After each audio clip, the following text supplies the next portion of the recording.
The demand always remains quite high there, and that's not just things like maternity leave or long-term sickness. The number of people that were coming through with ACA and ACCA qualifications, it's had a knock-on impact.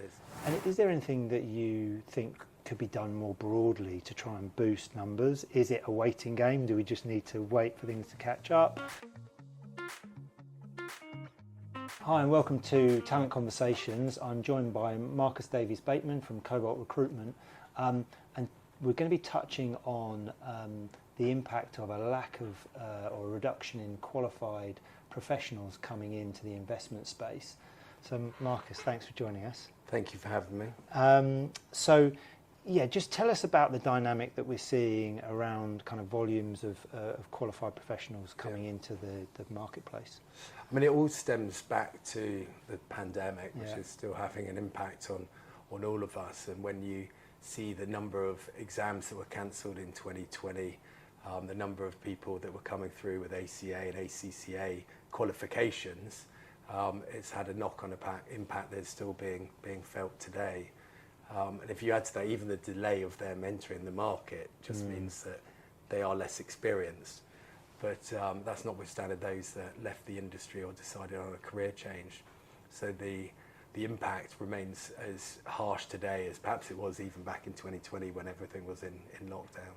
And which areas are you seeing that's kind of being felt the most in terms of that shortage? Are there any?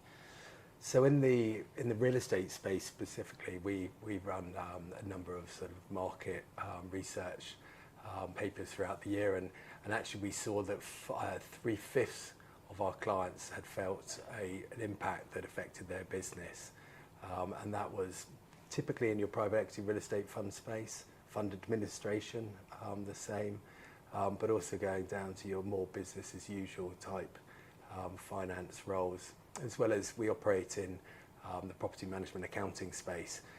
Whilst they are part qualified there, it's had an impact there because the qualified shortages are seeing people being pulled out of what is more traditional non-qualified or part qualified spaces. So the impact is being felt really across the board. And what do you think employers can do to try and kind of bridge the gap right now? Yeah, we advise on trying to understand whether you can look at a part qualified finance candidate for the role. Now there's certain roles that you just can't do that. Yeah. And we operate a lot into your more sort of tangible investment space, and there's certain regulations where you need to have a qualified person and they need to have the skills that go with that. But where possible, diversifying how you operate as a business, how you put a team together to breach that gap with part qual candidates, that can certainly go some way to alleviating the pressures. But it is, I mean, the impact is still being felt, and trying to understand where you can I wouldn't say make do with a part qualified, but utilise a part qualified is a skill in itself.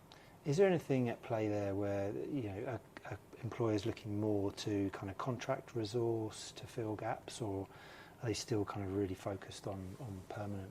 Yeah, good question. To give you an idea, our interim finance team is our busiest. Yeah.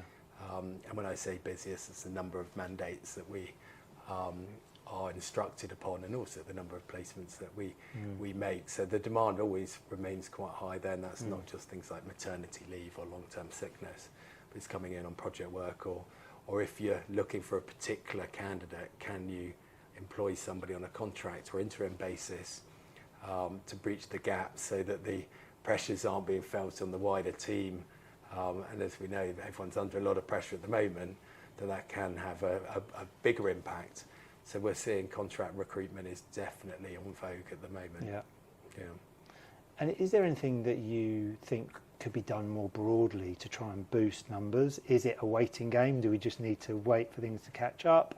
Should there be more done to kind of promote the qualifications themselves and the careers they can lead to?